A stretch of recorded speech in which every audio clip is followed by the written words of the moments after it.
गौसे आज़म बमने बेसरो सामा मददे, क़िबले दी मददे काबे ईमा मददे, इंतज़ारे करमे तुस्त मने ऐनी राय खुदा जुओ खुदा बीनो खुदा दा मददे। बगिरदा बे बला उफ्ताद कश्ती ज़ईफ़ानो शिकस्ता रात पुश्ती, बहक के ख्वाजे उस्मान हारून मदद कुन मदद कुन मदद कुन या मोइनुद्दीन चिश्ती।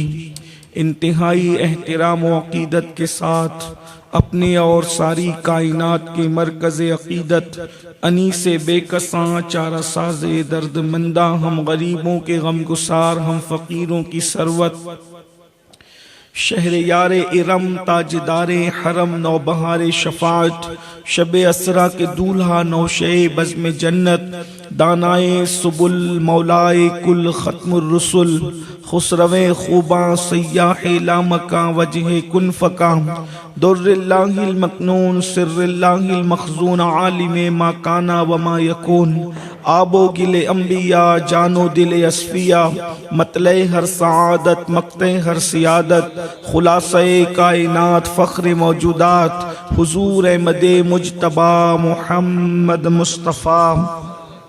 अरवाहुना फ़िदा सल्लल्लाहु ताला अलैहि व आलिहि व सहबिही व बारक वसल्लमा की बारगाहे बेकस पनाह में जिस तरीक़े से पढ़ाऊँ सब मिलकर बुलंद आवाज़ से मेरे साथ पढ़ें। अस्सलातु वस्सलामु अलैका या रसूल अल्लाह, अस्सलातु वस्सलामु अलैका या नबी अल्लाह, अस्सलातु वस्सलामु अलैका या हबीब अल्लाह, व अला आलिका व अस्हाबिका या नूर अल्लाह, सल्लल्लाहु ताला अलैहि वसल्लम। जो तेरा तिफ़्ल है कामिल है या गौस, जो तेरा तिफ़्ल है कामिल है या गौस, तुफ़ैली का लक़ब वासिल है या गौस, तेरा ज़र्रा महे कामिल है या गौस, तेरा क़तरा यमे साइल है या गौस, कोई सालिक हो या वासिल है या गौस, वो कुछ भी हो तेरा साइल है या गौस। तू अपने वक्त का सिद्दीक़ अकबर, तू अपने वक्त का सिद्दीक़ अकबर, गनियो हैदरो आदिल है या गौस, गनियो हैदरो आदिल है या गौस। उलूहियत ही एक अहमद ने न पाई, नबूवत ही से तू आतिल है या गौस। हजारों ताबिई से तू फजूतर, ये तबका मुजमलन फाजिल है या गौस। वली क्या मुरसली खैरुर रसूल आए, वली क्या मुरसली खैरुर रसूल आए, वो तेरी वाज की महफिल है या गौस, वो तेरी वाज की महफिल है या गौस, वो तेरी वाज की महफिल है या गौस। वो क्या जानेगा फजले मुर्तज़ा को, जो तेरे फजल का जाहिल है या गौस। वो क्या जानेगा फजले मुर्तज़ा को, जो तेरे फजल का जाहिल है या गौस। सहाबियत फिर ताबियत फिर आगे कादरी मंजिल है या गौस। हमारा खात्मा बिल खैर होगा, तेरी रहमत अगर शामिल है या गौस। कहा तूने के जो मांगो मिलेगा, कहा तूने के जो मांगो मिलेगा, रजा तुझसे तेरा साइल है या गौस।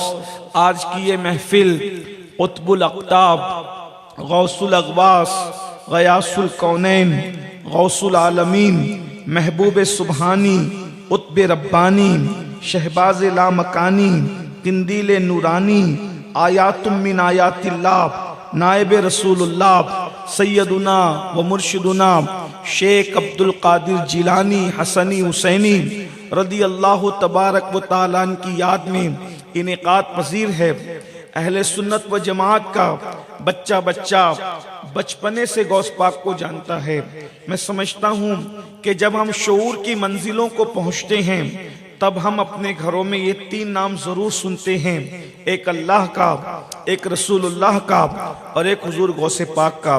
सुन्नियों के यहाँ का माहौल है कि हम लोग हुजूर गौसे पाक से उस वक्त से वाकिफ थे जब हमें अपना नाम भी सही तौर पे बोलना नहीं आता था, तब से हम गौस पाक के नाम लेवा हैं। इसीलिए मौलाना जमीलुर रहमान के ये शेर बड़े खूबसूरत लगते हैं। कहते हैं कि खुदा के फजल से हम पर है साया गौसे आजम का, हमें दोनों जहां में है सहारा गौसे आजम का। और निदा देगा मुनादी हश्र में हम कादरियों को, निदा देगा मुनादी हश्र में यूं कादरियों को, किधर है कादरी कर ले नजारा गौसे आजम का, किधर है कादरी कर ले नजारा गौसे आजम का। और फरिश्तों रोकते क्यों हो मुझे जन्नत में जाने से, फरिश्तों रोकते क्यों हो मुझे जन्नत में जाने से। ये देखो हाथ में दामन है किसका गौसे आजम का, ये देखो हाथ में दामन है किसका गौसे आजम का। तो सरकार गौसे आजम रदी अल्लाह ताला की बड़ी शान है, फरमाते मुरीदी ला तखफ कहकर तसल्ली दी गुलामों को, मुरीदी ला तखफ कहकर तसल्ली दी गुलामों को। क़यामत तक रहे बेखौफ बंदा गौसे आजम का, क़यामत तक रहे बेखौफ बंदा गौसे आजम का। तो हुजूर गौसे पाक की शान सुन्नियों के बच्चे बच्चे को पता है, बल्कि अल्लाह अकबर, सुन्नी तो सुन्नी, मुस्लिम तो मुस्लिम, जो मुसलमान नहीं है वो भी गौस पाक की शान को मानते हैं। हिंदुस्तान में इमाम कहते हैं कि बल्कि मौलाना हसन बरेलवी रहमतुल्लाह अलैह ने और भी बुजुर्गों ने लिखा है कि हिंदुस्तान में राजा रंजीत सिंह के जमाने में वो अपने दरबार में गौस पाक की न्यास किया करते थे। राजा रंजीत सिंह गौस पाक की, हालांकि वो इस्लाम से उनका ताल्लुक नहीं था, उस मंजर को इमाम बयान करते हैं। वहाबी राफजी की कोरबंदी के हिंदू तक तेरा कायल है या गौस, के हिंदू तक तेरा कायल है या गौस। क्या शान है मुर्शिद की।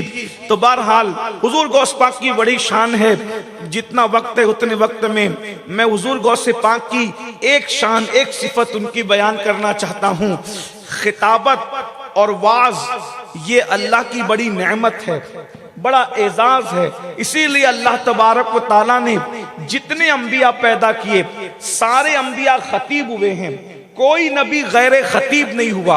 हर नबी को अल्लाह ने खिताबत अता फरमाई, इसलिए कि दावत व तबलीग का बहुत मौसर जो जरिया है वो खिताबत है, वाज़ो नसीहत है। क्योंकि किताब हर बंदा नहीं पढ़ सकता, लेकिन खिताब जो जो सुनता है उसके दिलो दिमाग में उतर जाता है। खिताबत की बड़ी अहमियत है, लेकिन हर दौर के नबी खतीब हुए हैं। उन्होंने खिताब किया कौमों से और कौमें उससे मुतासिर होकर इस्लाम को कबूल करती रही।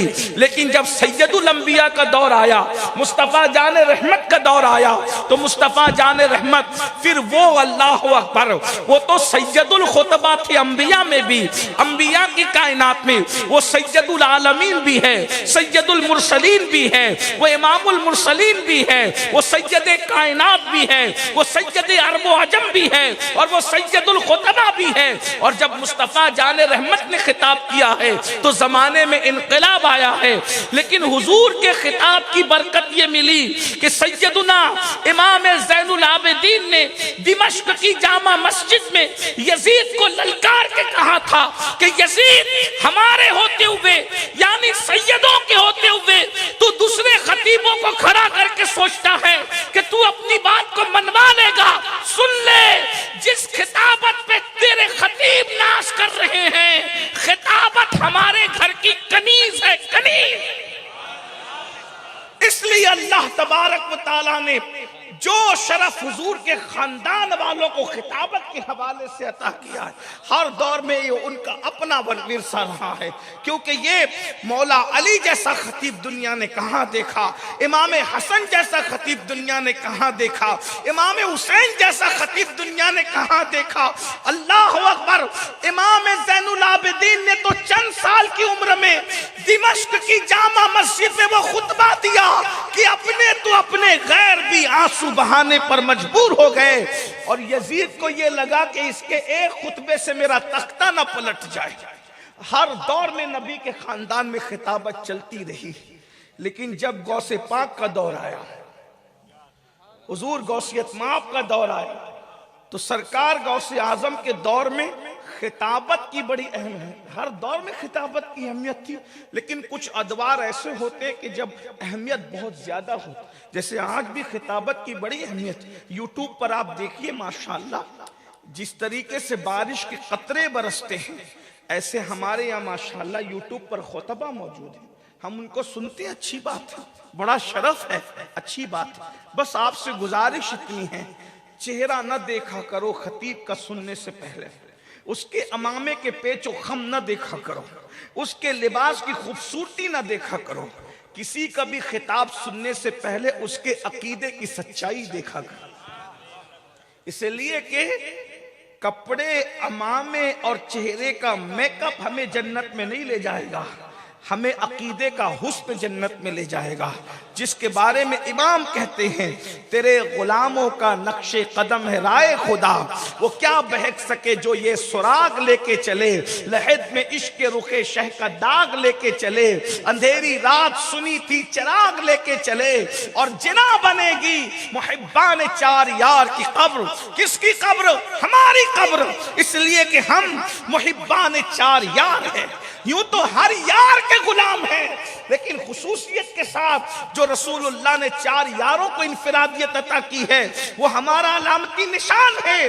कहते हैं जिना बनेगी मुहिब्बान चार यार की कब्र, जो अपने सीनों में ये चार बाग लेके चले, लहद में इश्क के रुखे शह का दाग लेके चले। तो खिताबत गौस पाक के दौर में लोग बड़े बड़े खतीब थे, बड़ा जमाना खतीबों का जमाना, लेकिन उस दौर में खिताबत बिकी हुई थी, कलम बिके हुए थे, अहले इल्म बिके हुए थे, बड़ा खौफनाक दौर था। अगर उस दौर का मैं जिक्र करूं तो पूरी तकरीर उसी पे ख़त्म हो जाए। मैंने पिछले कई सालों में गौस पाक को बयान करते हुए हिंदुस्तान में उस दौर को बयान किया, लेकिन आज नहीं कहता, सिर्फ एक रिवायत पढ़ता हूँ, गौस पाक का दौर समझ में आएगा।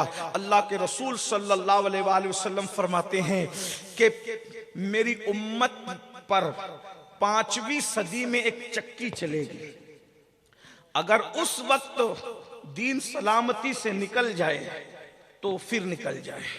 मफहूम हदीस ही है कि यानी एक दौर उम्मत पर ऐसा आएगा, चक्की चलेगी, चक्की, यानी ये उम्मत इतने दुश्वार तरीन मराहिल से गुजरेगी। और उस दौर के बारे में मुहद्दिसीन फरमाते हैं कि वो दौर हुजूर गौसुल आजम दस्तगीर का दौर है। सियासी इतनी भयानक मामलात के एक एक मुसलमान मालदार के घर में 800 औरतें गाना गाने के लिए होती थी, 300 शराब पिलाने के लिए होती थी। बहुत बिगड़ा हुआ दौर था उस वक्त। और खतीब लोगों का हाल ये था, खिताबत बहुत थी, खतीब लोगों का हाल ये था कि वो कौम को सहलाते थे। मैं आज के दौर में कोई जो वो छेड़छाड़ नहीं कर रहा हूं, मैं उस दौर की बात कर। कभी कभी लोग 900 साल पुरानी बात को अपने सर लेते हैं, इसलिए मैं वजाहत के साथ कह रहा हूं कि मैं आज के दौर पे कोई तफसीरा, कोई कमेंट नहीं कर रहा हूं, कोई टिप्पणी नहीं कर रहा हूं। और अगर मैं करूं भी तो मुझे कोई रोक नहीं सकता, लेकिन बहरहाल मैंने नहीं करना, मेरा दिल नहीं चाहता कि मैं जो है वो जख्मों को कुरेद करके जो है वो बदबू को उभारने की कोशिश करूं। मैं 900 साल पहले का जिक्र कर रहा हूं कि खतीब लोग क्या करते थे, कौम को सहलाते थे। मिसाल के तौर पे, इसका मुंह देखो तो जन्नत मिलेगी, उसका चेहरा देखो तो जन्नत मिलेगी, और फिर तुम तो जन्नती हो और जन्नत तो तुम्हारे बाप की है, और ये कलर अफजल है और वो कलर अफजल है। और कौम जितना पाप कर रही थी उतना ये फजीलत बयान कर करके कौमों को बिगाड़ रहे थे, सिर्फ कौम की खुशी की खातिर, कौम की खुशी के लिए जब उन लोगों ने कौम को बिगाड़ना शुरू किया। और हाँ, आजकल हम लोग भी ऐसी गुफ्तगू बहुत पसंद करते हैं, हाथ चूमो तो जन्नत मिलेगी, इनका चेहरा देखो तो जन्नत मिलेगी, और उसको देख लो तो जन्नत मिलेगी। मगर याद रखना, अच्छी तरह याद रखना, जब कुरान कह चुका कि अमल वालों को को जन्नत मिलेगी अल्लाह के फजल से, और बेअमलों के लिए क्या है? इन्नल अबरार लफी नईम व इन्नल फुज्जार लफी जहीम, कि जो नेक अमाल करेंगे उनके लिए जन्नत है, और जो फिस्क व फुजूर करेंगे उनके लिए जहन्नम है। वो दौर कितना भयानक होगा जब इल्म वाले लोग सेठों की दलाली कर रहे होंगे, सेठों की चापलूसियां कर रहे होंगे, मालदार और बादशाहों की चापलूसियां कर रहे होंगे। उस दौर में अल्लाह ने हुजूर कुतुबुल अक़ताब, गौसुल अक़वास, गयासुल कौनैन, गौसुल आलमीन सैयदुना शेख अब्दुल कादिर जिलानी को जलवगर फरमाया। हुजूर गौसे पाक बगदाद में आए और आपने वहां का जो मदरसा था जिसका नाम निजामिया मदरसा निजामिया था, जिसको जो है वो सल्जूकी वजीर ने कायम किया था, उसके प्रिंसिपल जो है यानी कि सदरुस सुदूर इमाम गजाली जैसे लोग थे। लेकिन जिस दिन गौसे पाक ने बगदाद में कदम रखना चाहा, अल्लाह की तरफ से इमाम गजाली को इल्हाम किया गया, गजाली अब मेरे महबूब का महबूब बेटा बगदाद आता है, अब तुम्हारी जरूरत बगदाद में नहीं है, तुम बगदाद छोड़ करके चले जाओ। और फिर इमाम गजाली रहमतुल्लाह अलैह जो 500 किताबों के मुसन्निफ थे, वो बगदाद छोड़कर ईरान चले गए और पूरी जिंदगी फिर आपने ईरान में बसर की, और फिर वहीं पर आपका मजार बना, अभी भी आपका मजार मौजूद है। और जो बगदाद में इमाम गजाली का मजार है, वो इमाम मोहम्मद गजाली का मजार नहीं, वो इमाम गजाली के छोटे भाई इमाम अहमद गजाली का मजार है, जिसको लोग धोखे से इमाम गजाली का मजार कह देते हैं। वो भी गजाली का है मगर मोहम्मद नहीं, अहमद गजाली का मजार है। और मेरे गौस के आने से पहले उन्हें बगदाद छोड़ने का हुक्म था। यानी गौस की अजमत क्या है, जिसके बचपने की अजमत क्या है कि आप अभी बगदाद में कदम रखते हैं और गजाली जैसे को हुक्म होता है बगदाद छोड़ दिया जाए। बहरहाल आप बगदाद मोहल्ला में तशरीफ लाते हैं, इल्म हासिल करते हैं, तज़किया करते हैं, और उसके बाद बहुत चर्चे, ये खतीब साहब, वो खतीब साहब, वो खतीब साहब, वो खतीब साहब। ऐसे में हुजूर गौसुल आजम दस्तगीर कहते हैं मेरी खिताबत में कोई दिलचस्पी नहीं थी, मेरे खिताबत में क्योंकि इतना माहौल गंदा था कोई दिलचस्पी नहीं थी। तो एक दिन मैंने देखा कि अल्लाह के रसूल तशरीफ लाए और मौला अली तशरीफ लाए, और दोनों ने फरमाया बेटे अब्दुल कादिर तुम क्यों खिताब नहीं करते? अर्ज़ के या रसूल अल्लाह, नाना जान इतने बड़े बड़े खतीब लोग सब मौजूद हैं, अपनी अपनी महफिलें सजाए बैठे हैं, मैं क्या खिताबत करूं? और फिर ये अरबी लोग हैं, ये फर फर अरबी बोलते हैं, मैं तो अजम का गीलान का रहने वाला हूं, गैलानी हूं मैं, यानी ईरान की जमीन से आया हूं। अल्लाह अकबर। हुजूर ने फरमाया तुम भी खिताब करो। अर्ज़ की नाना जान मैं कैसे खिताब करूं? फरमाया इधर आओ। हुजूर ने अपने करीब बुलाया और बुलाने के बाद सरकार गौसे आजम के मुंह में 7 मरतबा अपना लुआब डाला, जैसे चिड़िया अपने बच्चे के मुंह में दाना डालती है, हुजूर ने गौसे आजम के मुंह में अपना लुआब डाला। अल्लाह अकबर। अंदाजा तो करें शान गौसियत क्या है, जिसके थोड़े से लुआब से खारी कुएं मीठे हो जाते हो। जब वो लुआब गौसे आजम के मुंह में गया होगा तो फिर गौसे आजम की खिताबत की शान क्या होगी। और साथ में मौला अली थे, 7 मरतबा रसूलुल्लाह ने डाला और फिर 6 मरतबा मौला अली ने लुआब को डाला। तो सरकार गौस पाक ने अर्ज़ की दादा जान, नाना जान ने तो 7 मरतबा लुआब डाला और आपने 6 मरतबा लुआब डाला, वजह क्या है? तो फरमाते हैं बेटे मैं तुम्हारे नाना की बराबरी नहीं करना चाहता, इसलिए मैंने 1 मरतबा कम डाला है, रसूलुल्लाह के अदब की वजह से। अंदाजा फरमाए। फिर गौस पाक फरमाते हैं लुआब रसूल की बरकत थी, जैसे लोगों को बिला तकल्लुफ उल्टी आती है वैसे मुझे तकरीर आती थी और मैं कंट्रोल करना चाहता था, लेकिन मेरा जी चाहता था कि वास करूं। हत्ता कि मैंने वास शुरू किया। पहली तकरीर में गौसे आजम की 2 लोग बैठे हुए थे और चंद दिन में मजमा इतना बड़ा, इतना बड़ा, इतना बड़ा कि जामा मस्जिद कम पड़ गई, मदरसा कम पड़ गया। आखिरी में मिंबर उठा करके ईदगाह ले जाना पड़ा और 70 70,000 का इंसानों का मजमा होता था और 400 लोग गौस पाक का खिताब लिखने के लिए बैठे होते थे। जितने इंसान होते थे उससे ज्यादा जिन्नात होते थे, उससे ज्यादा फरिश्ते होते थे। ये तो सामने का मजमा था। जब गौसे पाक खिताब करते तो कहते अल्हम्दुलिल्लाह, फिर चुप हो जाते, फिर दोबारा कहते अल्हम्दुलिल्लाह। तो लोग कहते हैं आप 2-2 बार खुतबे में अल्हम्दुलिल्लाह क्यों कहते हैं? तो गौस पाक फरमाते पहली बार कहता हूं तो दुनिया भर में जितने वली मौजूद हैं वो मेरी अल्हम्दुलिल्लाह सुनकर सारे काम छोड़कर अपने घरों में, खानकाहों में मेरा खिताब सुनने बैठ जाते हैं।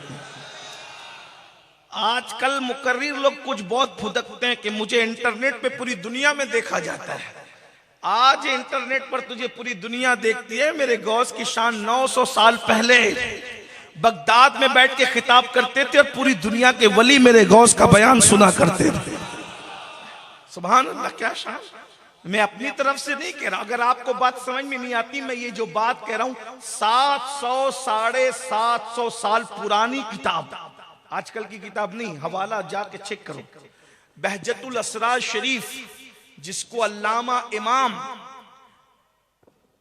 नूरुद्दीन शतनूफी रहमतुल्लाह अलैह ने लिखा, और ये सरकार गौसे आजम के देखने वालों से इन्होंने मुलाकात की। यानी इनके दरमियान और गौसे आजम के दरमियान 1 या 2 सिर्फ फासला है बस। जिन लोगों ने गौस पाक को देखा है उन्होंने ये मंजर देखकर इनको बयान किया, इन्होंने किताब में लिखा। आप इस किताब को चेक करें तो पता चलेगा, रिवायत आधे सफ़े की होती है तो आधे सफ़े की सनद होती है। इससे इसने बयान किया, इससे इसने बयान किया, इससे इसने बयान किया। इतनी मजबूत सनदों के साथ ये गुफ्तगू करते हैं। इंतहाई मुस्तनद किताब गौसे आजम की जिंदगी पर बहजतुल असरार शरीफ। वैसे मैं तो कहता हूँ शरीफ सुन्नियों को किसी हवाले की जरूरत ही नहीं है, हम इश्क के बंदे हैं। लेकिन कुछ जो लोग थोड़े से ढुलमुल यकीन होते हैं उनके लिए हवाले पढ़ने पड़ते हैं, वरना लोग चेक करते हैं कि ये किधर से बोला। मैंने कहा हमारे गौस की शान इतनी बड़ी है कि हम आशिकों को तो पहली बात जो है वो दलील की जरूरत ही नहीं है। लेकिन बहरहाल अगर कोई चेक करना चाहता है तो मैंने दलील पेश कर दी। फिर उसी किताब में लिखा है 70,000 का मजमा हो, अगर अल्लाह ना करे अभी माइक बंद हो जाए तो वहां आखिरी बंदा जो बैठा है दीवार से टेक लगा के मेरी आवाज नहीं पहुंच सकती। क्यों? क्योंकि मेरी आवाज में इतना दम नहीं है। लेकिन ये गौसे पाक के खिताब की शान है। किताबों में लिखा है, अल्लामा शतनूफी ने लिखा, शेख अब्दुल हक मुहद्दिस दहलवी ने लिखा, अल्लामा मुल्ला अली कारी ने लिखा, इमाम अरबली ने लिखा कि पहला बंदा गौस पाक की जो आवाज सुनता था वही आवाज आखिरी बंदा 70,000 के मजमे में भी सुन लिया करता था। ये हुजूर गौसे पाक के खिताब की शान है। और फिर उस खिताब के अंदर होता क्या था? अल्लाह के रसूल खुद हौसला अफजाई के लिए तशरीफ लाते हैं, मौला अली तशरीफ लाते हैं, कभी कभी अंबिया तशरीफ लाते हैं। अल्लाह अकबर। मेरे इमाम ने इसीलिए कहा वली क्या मुरसली खुद हुजूर आए, वली क्या मुरसली खुद हुजूर आए। वो तेरी माश की महफिल है या गौस, वो तेरी माश की महफिल है या गौस। एक मर्तबा गौसे पाक अपने तख्त पे बैठकर खिताब फरमा रहे थे। गौसे पाक कहते मैंने देखा सवारी पर अल्लाह के रसूल हैं, साथ में मूसा अलैहिस्सलाम भी है। आका कहते मूसा क्या इस जैसा वली तुम्हारी उम्मत में मौजूद है?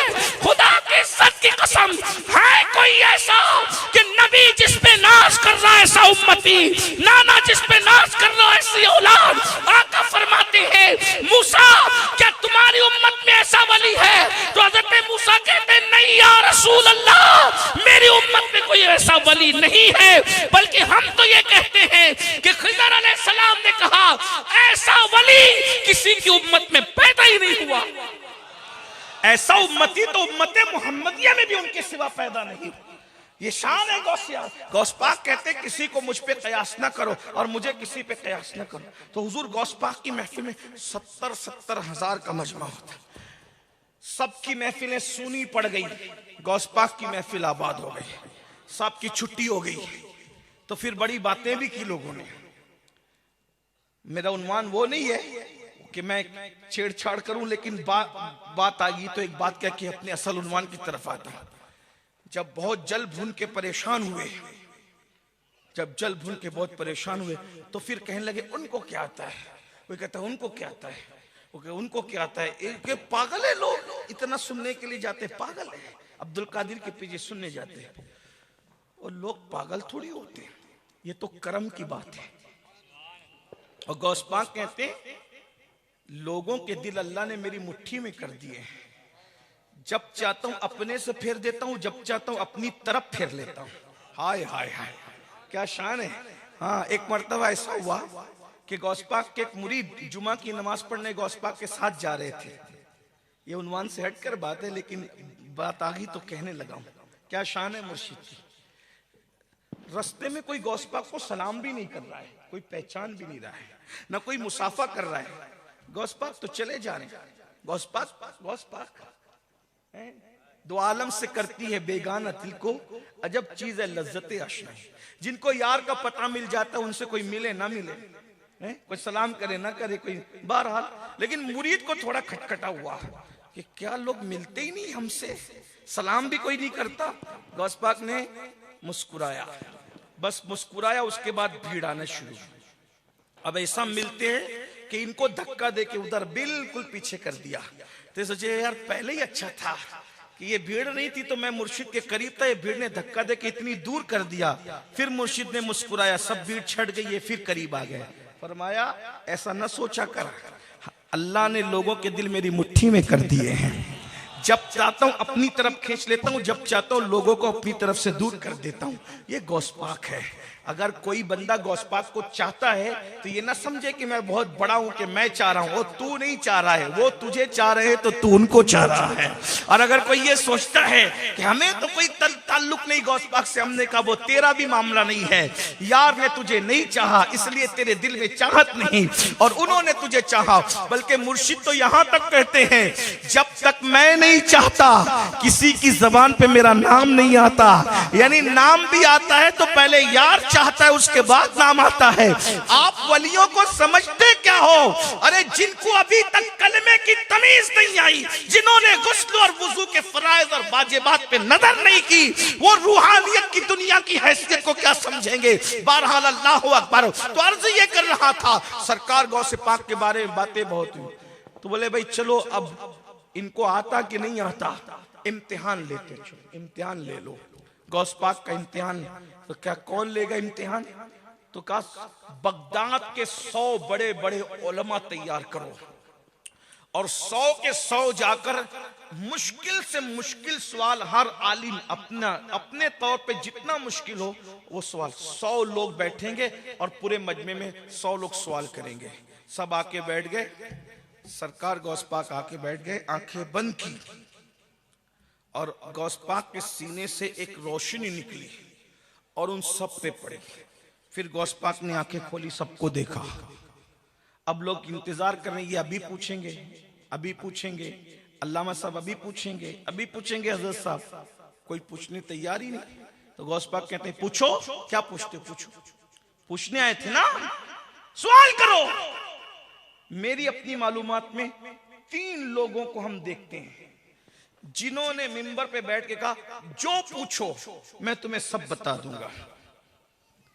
3 हस्तियों को हम देखते हैं जिन्होंने कहा जो पूछो मैं तुम्हें सबका जवाब दूंगा। एक मस्जिद नबवी के मिंबर पे बैठ के मुस्तफा जान रहमत ने कहा पूछो मुझसे, क्या पूछते हो, जो पूछोगे मैं हर सवाल का जवाब दूंगा। और फिर लोगों ने पूछा तो नबी ने बाप का नाम तक बता दिया, तेरा बाप फुला है। और किसी ने पूछा तो यहाँ तक बता दिया कि कौन जन्नती है कौन जहन्नमी है, यह भी बता दिया, सब बता दिया।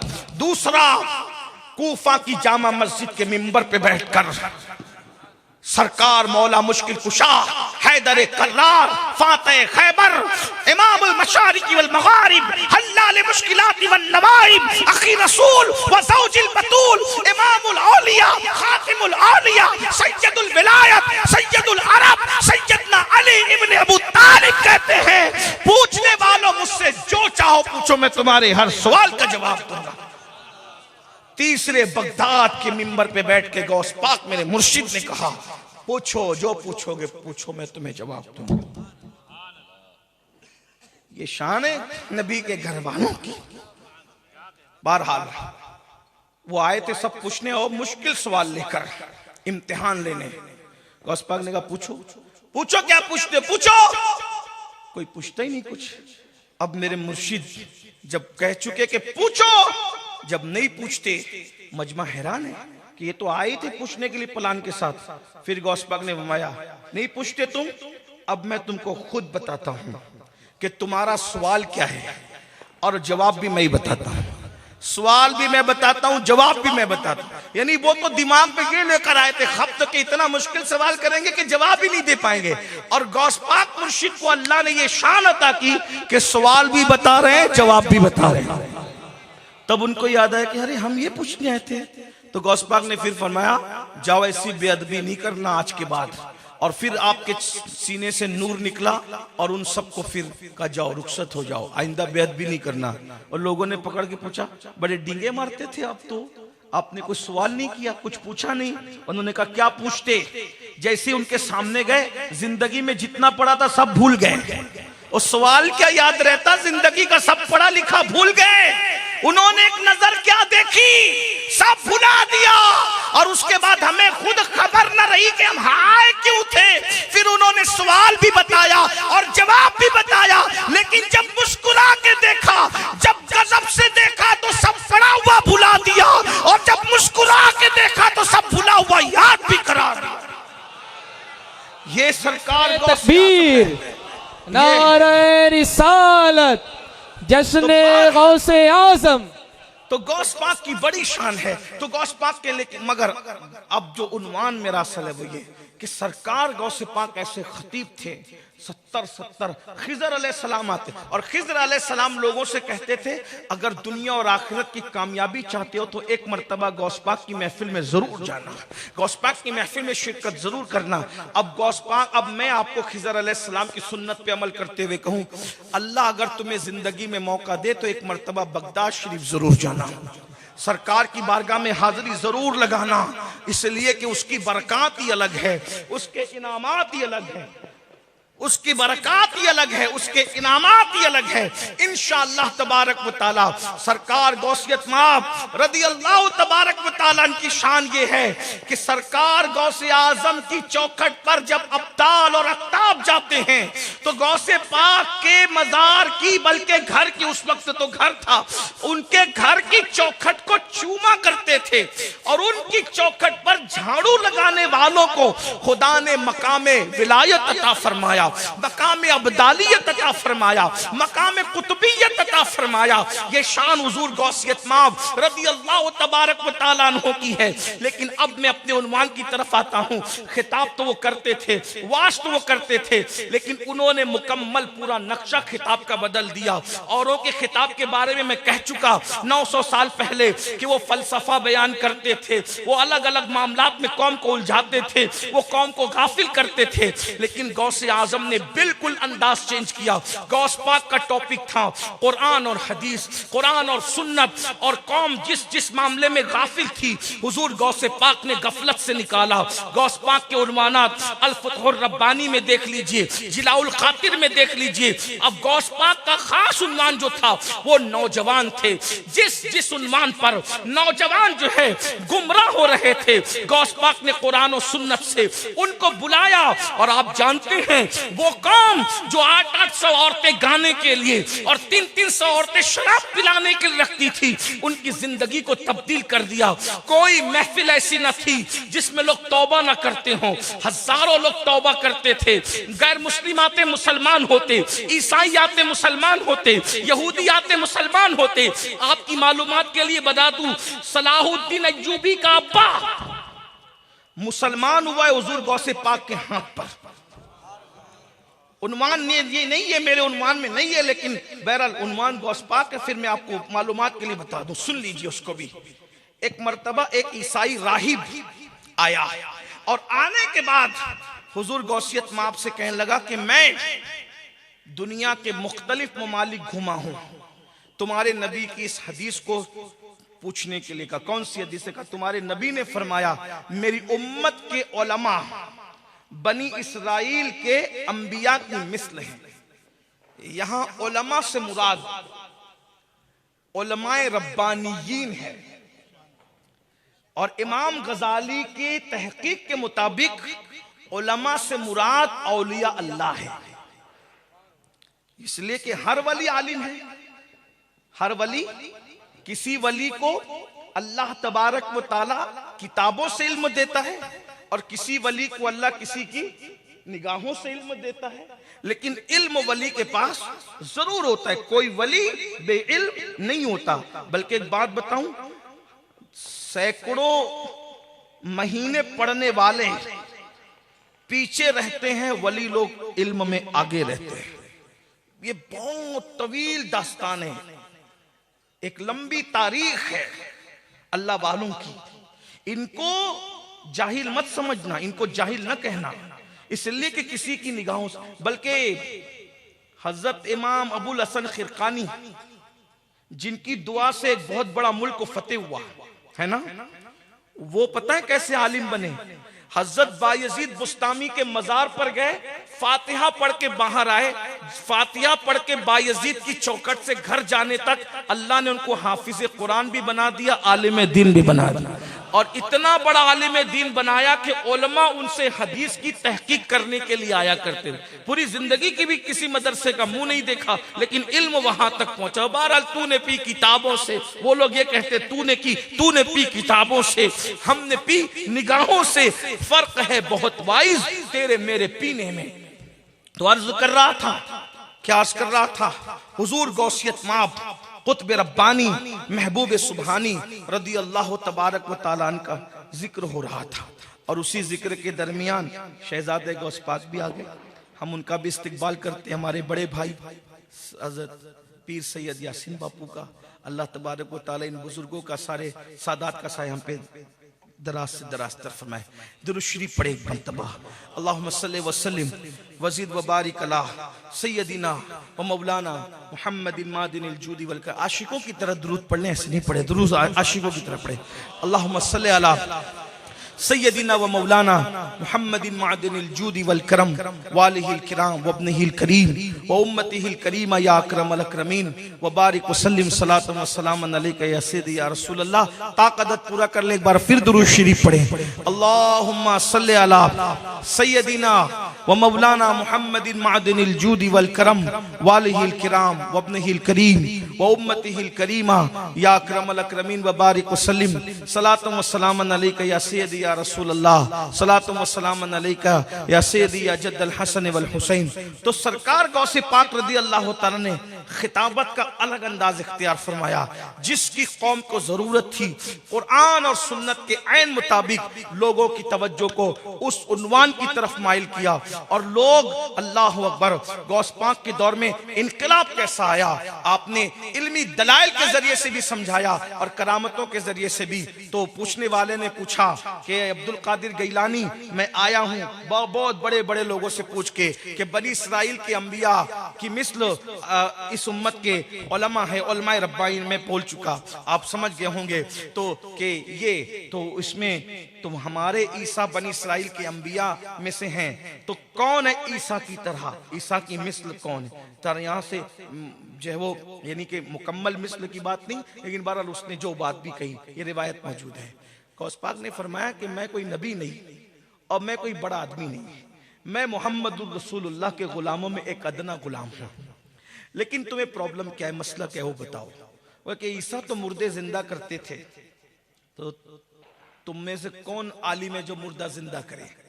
गौस पाक ने फरमाया कि मुझे कोई दावा नहीं, लेकिन तुझे जो कब्र पे लेके चलना है मुझे लेके चल, जितनी पुरानी कब्र।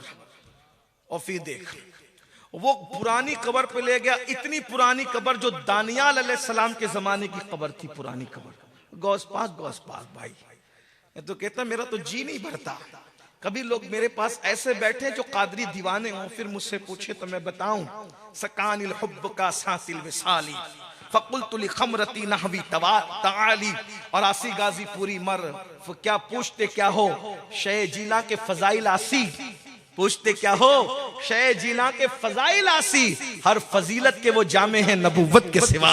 और मेरे इमाम कहते वाह क्या मर्तबा गौस है बाला तेरा, ऊंचे ऊंचों के सरों से कदम आला तेरा, और सर भला क्या कोई जाने के है कैसा तेरा।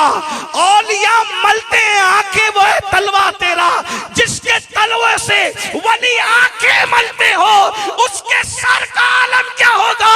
और जिसके ज़ाहिरी सर की ये शान है, उसकी रूहानियत के सिर का आलम क्या है? उलमा सर और सिर में फर्क करते हैं। वो समझ गए कि मैं क्या कहना चाहता हूं। जिसके सर का अंदाजा नहीं, उसके सिर का अंदाजा कौन लगा सकता है? अल्लाह अकबर। तो मुर्शिद ने मैं ले चलो, और वो ले गया दानियाल अलैहिस्सलाम के जमाने की कब्र पे। गौस पाक ने मैं कुम बिइज़्निल्लाह, उठ जा मेरे हुक्म, उठ जा अल्लाह के हुक्म से। वो उठ के खड़ा हो गया। तो उस दिन 500 लोग मुसलमान हुए। उनमें से एक सलाहुद्दीन अय्यूबी का दादा या बाप भी था। ज्यादातर लोगों ने बाप लिखा है, कुछ लोगों ने दादा भी लिखा है, लेकिन बहरहाल वो पूरी कुर्द कौम मुसलमान हुई। वो बंदा भी मुसलमान हुआ, और फिर वो मुरीद भी हुए गौस पाक के। तो सलाहुद्दीन का बाबा, उनके अब्बा गौस पाक के मुरीद कादरी थे। और जब सलाहुद्दीन अय्यूबी की उम्र 10 साल की थी, तो उनके अब्बा उंगली पकड़ करके लाए थे, हुजूर ये गुलामजादे पर नजर कर दे। तो हम बच्चों के सर पे हाथ फेरते हैं, गौस पाक ने सर पे हाथ नहीं फेरा, गौस पाक ने सलाहुद्दीन की गर्दन पे हाथ फेरा। मुर्शिद फिर मुर्शिद। हाँ, ये मैं यहां पर ईडर वालों को नहीं कहता कि बोलो सुभान अल्लाह, आप हैबत में है तो रहें, लेकिन बहरहाल गौस पाक अच्छे से सुन रहे हो। गौस पाक ने सर पे हाथ नहीं फेरा, गौस पाक फिर गौस पाक के नजर तो इला बिलादिल्लाहि जमा का खरदलतिन अला हुक्म इत्तिसाली। मैं अल्लाह के शेरों को ऐसे देखता हूं जैसे तुम हथेली पे राई का दाना देखते हो। और फिर मुर्शिद ने फरमाया, अल्लाह इससे इतना बड़ा काम लेगा कि रहती दुनिया तक इसके कारनामों के डंके बजते रहेंगे। मैं कहता हूं सलाहुद्दीन अय्यूबी के बैतुल मुकद्दस फतेह करने की बात करने वालों, पीछे दुआ किसकी काम कर रही है? जरा उस गौस पाक का भी नाम ले लिया करो। और सलाहुद्दीन अय्यूबी का बाप भी कादरी है, सलाहुद्दीन अय्यूबी भी कादरी है। ये गौस पाक का मुरीद है जिसने बैतुल मुकद्दस को फतेह किया है। ये शान है गौस पाक रज़ी अल्लाह ताला की। बैतुल मुकद्दस को पहली मर्तबा जिसने फतह किया वो रसूलुल्लाह के मुरीदीन थे, और दूसरी मर्तबा जिसने फतह किया वो गौसुल आजम दस्तगीर के मुरीदीन।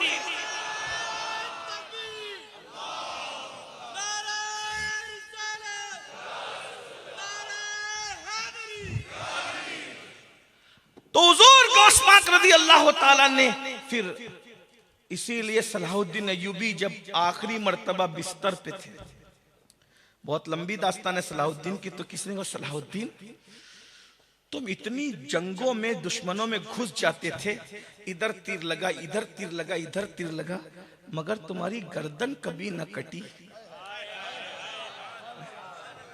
तुम्हारी गर्दन कभी न कटी। तो सलाहुद्दीन की आंखों में आंसू थे। ये तमन्ना लेके जाता था, लेकिन ये राज बाद में समझ में आया कि जिस गर्दन पर मुर्शिद ने हाथ रख दिया हो उसे कोई तलवार कैसे काट सकती है। क्या दबे जिस पे हिमायत का हो पंजा तेरा, शेर को खतरे में लाता नहीं कुत्ता तेरा। अकीदे दुरुस्त करो, ये बुजुर्गों के हाथ की बरकतें हैं, ये बुजुर्गों के हाथ की बरकतें हैं, ये उनके फ्यूज और बरकत है। अल्लाह अकबर। तो जल्दी जल्दी उन्वान की तरफ आ जाएं कि सरकार गौसे आजम ने वाज और नसीहत के जरिए से पूरे बगदाद में नहीं बल्कि दुनिया में इनकलाब बपा किया उस दौर में। और उन्वानात बड़े अछूते, लोगों को तौहीद सिखाई, लोगों को रिसालत बताई, लोगों को इस्लाह माशरा किया, लोगों के दिल तब्दील किए। लेकिन गौस पाक रज़ी अल्लाह ताला सिर्फ पब्लिक की इस्लाह नहीं करते थे, तकरीर में कहते थे हम लोग क्या कहते हैं, प्यारे आका के प्यारे दीवानों, मीठे मीठे इस्लामी भाइयों, प्यारे भाइयों, अजीजा ने मिल्लत इस्लामी, कितने प्यार से कहते हैं। गौस पाक मजमे में क्या कहते थे, ओ मुल्हिदो सुधर जाओ वरना तुम्हें कत्ल कर दूंगा, तुम्हें बर्बाद कर दूंगा। वक्त के बादशाह से कहते थे, ओ खजूर के दरख्त सीधे रहे वरना मैं तुझे सीधा कर दूंगा। बादशाह को ये कहते थे, बादशाह को, यानी उसका हाल ये बना रखा था। वो बादशाह कहता था जरा कहिए ना कि मुझ पे जरा नरम हाथ रखा करें। अल्लाह अकबर। एक दिन नजराना देने आया गौस पाक को पटाने के लिए। अल्लाह अल्लाह, मैं अपने लहजे में बात करता हूँ, आप बुरा मत मानिएगा कि ये पटाना कैसे कह दिया। लोग फारूक आजम कहा करते थे कि हर एक का नजराना मत लिया करो, हर एक का तोहफा मत लिया करो, क्योंकि बात बास तोहफे खुफिया रिश्वत हुआ करते हैं। हर नजराना कबूल करने का नहीं होता, कुछ नजराना नजर आने के लिए होता है।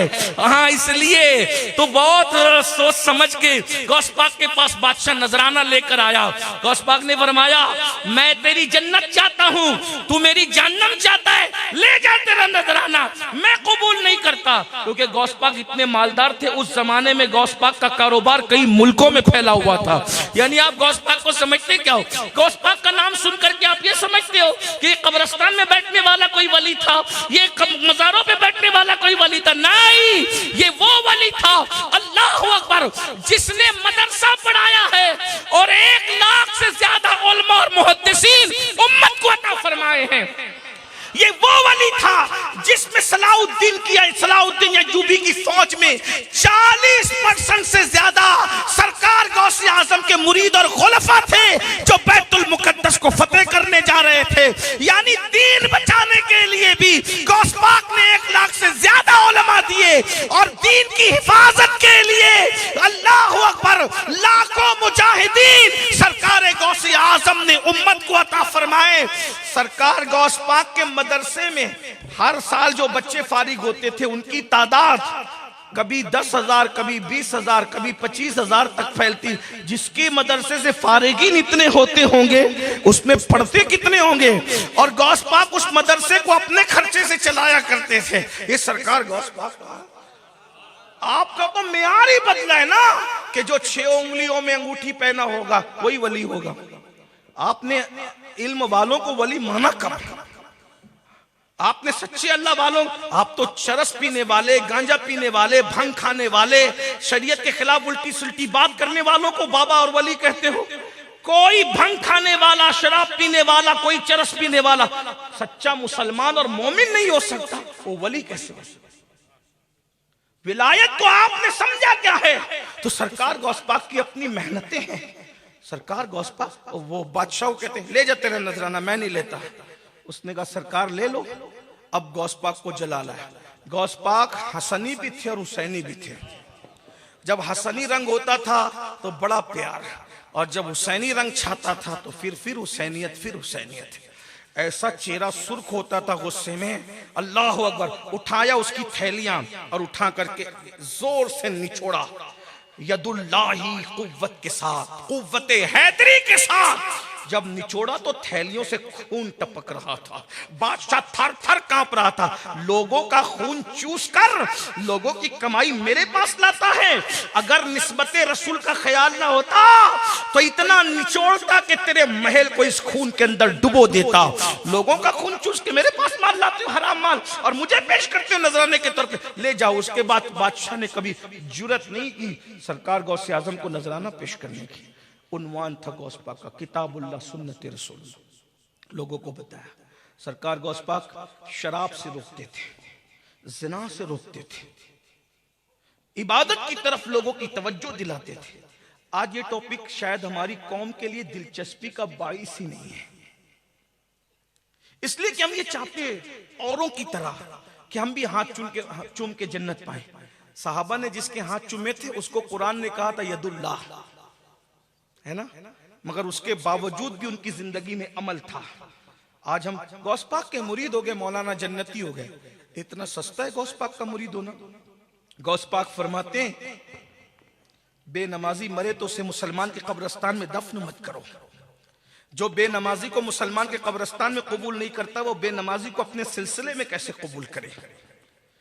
खूबसूरत मस्जिदें बनाकर मस्जिदें वीरान करने वालों, सरकार गौसे आजम बहुत चैलेंज की बात करते थे।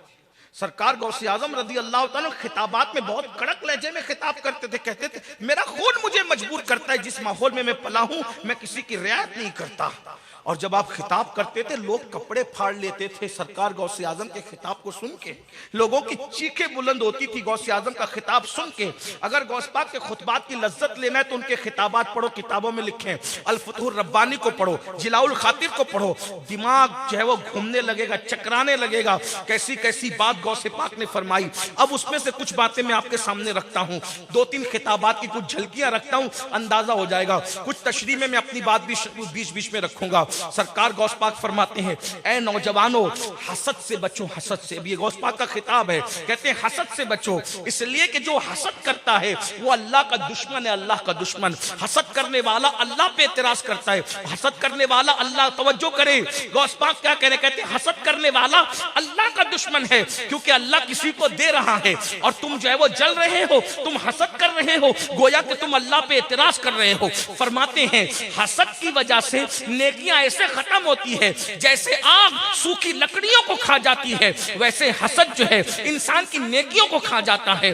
हसद करने वाले का ईमान भी बर्बाद होता है। आज अपने माशरे को चेक कर लो, मैं गौस पाक की जिंदगी पढ़ता हूं तो मुझे ऐसा लगता है कि हुजूर गौसे आजम का दौर और हमारे दौर में बहुत ज्यादा फर्क नहीं है। पब्लिक का वही रुझान है, सगे भाई से हसद है, किसी को दौलत मिली उससे हसद है, किसी के यहाँ बेटे बेटे पैदा हो रहे उससे हसद है, किसी को इज्जत मिल रही उससे हसद है। आज मुसलमानों का माहौल ये है कि किसी पे जादू करा रहा है हसद की वजह से, किसी के कारोबार के अंदर रुकावट पैदा कर रहा है हसद की वजह से। सुन लो, अगर जादू इतना पावरफुल होता कि जादू करने वाले ही सारी दुनिया फतेह कर लेते तो फिर दुनिया में दीन का निशान क्या होता। जादू उतना ही असर करता है, अल्लाह अकबर, जितना कि उसको इजाजत है, मगर याद रखना खुदा के हुक्म के सामने कोई नहीं टिक सकता।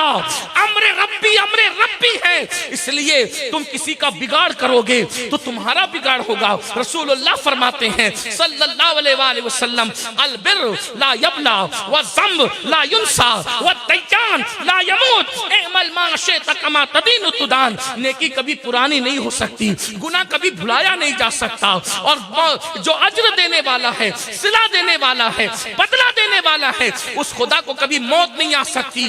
तो तुम जो चाहे करो, जैसा करोगे वैसा भरोगे। मुसलमान जो जादू एक दूसरे पे करवा रहे हैं, मेरी उनकी खुसूसी में तवज्जो चाहता हूँ, खास तौर पे बहनों की भी तवज्जो चाहता हूँ। आज औरतों में ये बला बहुत है, बल्कि जादू कराने के लिए मुशरिकीन के बुत खानों में तक जाया जा रहा है, गंदे इल्म से, काले जादू से किसी को बीमार करवाने के लिए। सुनो, तुम्हारे मेरे सच्चे रसूल ने फरमाया, जो किसी जादूगर के पास जाता है अल्लाह उससे इतना नाराज होता है कि 40 दिन तक अल्लाह उसकी इबादत कबूल नहीं करता। अगर वो उसी हालत में मर जाए, अल्लाह क़यामत के दिन उस पर नजर रहमत नहीं करेगा।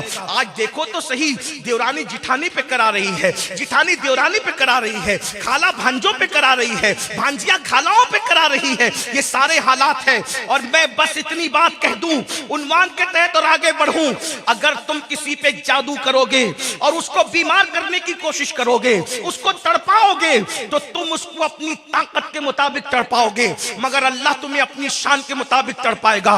वो मुंतकी में हकीकी है, अपने बंदों से करोड़ों माओ से ज्यादा प्यार करता है। तुम किसी को दुख दोगे, वो तुम्हें सुख नहीं देगा। और याद रखना, जिसको तुम दुख दे रहे हो उसके दुख को तो अल्लाह दूर कर देगा, लेकिन तुम्हारा दुख कौन दूर करेगा? जब अल्लाह तुम्हें दुखी करेगा, जब अल्लाह तुम पर इंतकाम की तलवार चलाएगा। इसलिए किसी का बुरा मत चाहो। आजकल लोगों में तकब्बुर कितना है, हुस्न आ गया घमंड आता है, दौलत आ गई घमंड आता है, हज करके आ गए घमंड आता है। अल्लाह अकबर, हर गुनाह इंसान को फासिक बनाता है, मगर तकब्बुर वस्तकबरा वकाना मिनल काफिरीन, तकब्बुर की और काफिरों में से हो गया। तकब्बुर काफिर बनाता इंसान को। हुजूर गौसे पाक अपने खिताब में कह रहे हैं, ऐ जवानों, तकब्बुर ने शैतान का घर वीरान किया है। कहां तो मौल्लिमुल मलाइका था और कहां आज रजीम हो गया, कहां शैतान हो गया। आदम से हसद करने की वजह से आदम का क्या बिगड़ा? अकेले आदम को बीवी के साथ जन्नत से निकाला, यही साजिश थी।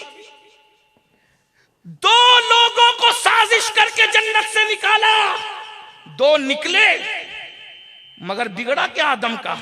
जब जाएंगे तो करोड़ों को एक साथ लेकर के जाएंगे, लेकिन वो नहीं जा सकेगा। जिसने साजिश की वो नहीं जा सकेगा। जिनके खिलाफ साजिश की है उसकी करोड़ों की ज़ुर्रियत जन्नत में जाएगी। तो देखो, ये भी तो अल्लाह की हिकमत है। साजिश उसकी, बिगाड़ा, लग तो रहा था कि काम बिगाड़ दिया, लेकिन ऐसा बनाया कि निकले थे अकेले और जाएंगे करोड़ों को लेकर। निकले थे अकेले और जाएंगे अंबिया को लेकर, अंबिया भी साथ होंगे, औलिया साथ होंगे, सहाबा साथ होंगे। तो वो जो दो थे जन्नत में, अब करोड़ों मजे ले रहे होंगे जन्नत में। तो देखो साजिश करने वाले का बिगड़ा, जिसके खिलाफ साजिश हुई उसका क्या बिगड़ा। यही हाल है।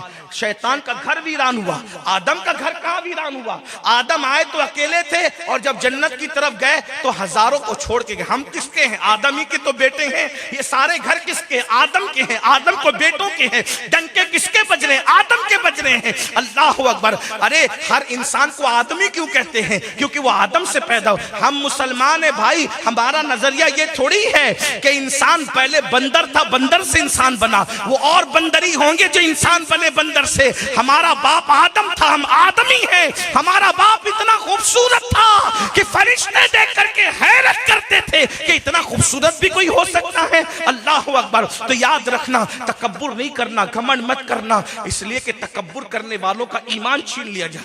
थोड़ी सी दौलत आती, तकब्बुर, सलाम नहीं करते किसी को। कोई सलाम करते जवाब नहीं देते। मस्जिद में अगर कोई गरीब आकर के खड़ा हो जाए जिसके पसीने से बदबू आ रही हो तो लोग सफ में जगह चेंज कर देते हैं। तकब्बुर है। गरीबों की शादी में शरीक नहीं होना तकब्बुर है। गरीब बीमार पड़ जाए तो शरीक नहीं होना तकब्बुर है। गरीब मर जाए तो उसकी मैयत में शरीक ना होना तकब्बुर है। बल्कि सगा भाई भी गरीब हो तो उसका तारुफ नहीं कराते अपने दोस्तों से कि ये मेरा भाई है, तकब्बुर है। वस्तकबरा वकाना मिनल काफिरीन। अल्लाह का इरशाद सुनो, बिलखुसूस आज के जो नई जनरेशन है ना, 6, 7, 8, 10 साल के अंदर जो अभी जवान हुए हैं, अगर बाइक मिल जाए, जींस और टी शर्ट और अल्लाह ने खूबसूरत चेहरा दिया तो घमंड करते। किस पे? खूबसूरत चमड़ी पर। तुमसे ज्यादा खूबसूरत लोग गुजर गए, मिट्टी में मिल गए, मिट्टी में मिल गए। मौला अली मुश्किल कुशा मेरे मौला एक मर्तबा खूबसूरत प्याला हाथ में आया, उससे पानी पी रहे। पानी पीते पीते उस कटोरे को देख के रोने लगे। लोगों ने कहा मौला क्यों रो रहे हैं? कहा कितने खूबसूरत चेहरे मिट्टी में मिले होंगे, उस मिट्टी से ये खूबसूरत प्याला बना है। तकब्बुर मत करो। जो घमंड करते हैं उनके चेहरे मिट्टी हो जाते हैं। मिट्टी मिट्टी। एक बात याद आई, बस बात को खत्म करते हुए, एक उन्वान और रह गया जितने आपने दिए थे, लेकिन बात पूरी करने लगा हूं। एक मर्तबा दो भाई आपस में लड़ रहे थे। बात अर्ज करूं ना, थके तो नहीं है ना? दो भाई आपस में लड़ रहे थे।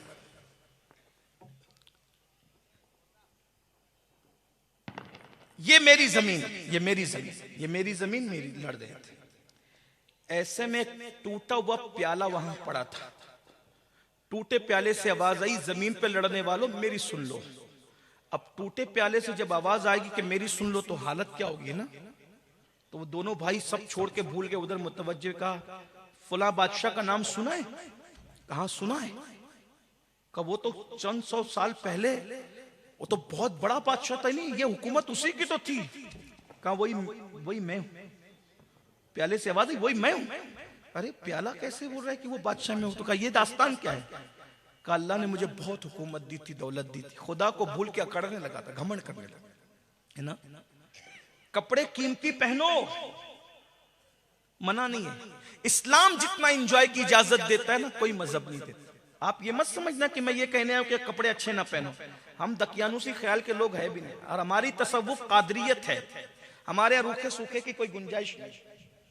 ऐसी तसव्वुफ, हमारा तसव्वुफ कादरियत है कि उसमें रोजाना नए कपड़े भी आदमी को सूफियत से बाहर नहीं करते। हाँ, वो जंगलों में बैठने वाला तसव्वुफ और जगह है, वहीं तलाश करें आप। हमारे रहबानियत नहीं, ला रहबानियत फिद्दीन, हमारे दिन में रहबानियत नहीं है।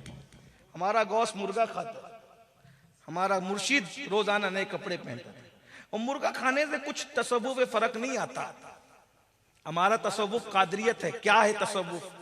हमारे मुर्शिद गौस पाक कहते हैं नफिल रोजा रख के सवाब जितना मिलता है उतना ही खा के अल्हम्दुलिल्लाह कहने पे भी मिलता है। हाँ हाँ हाँ, ये हमारे कुछ दोस्त मुस्कुरा रहे, अल्लाह आपको मुस्कुराता रखे। लेकिन बहरहाल मैं किसी सुन्नी को कुछ नहीं कह रहा हूँ, ये मैं सारे सुन्नी कादरी है।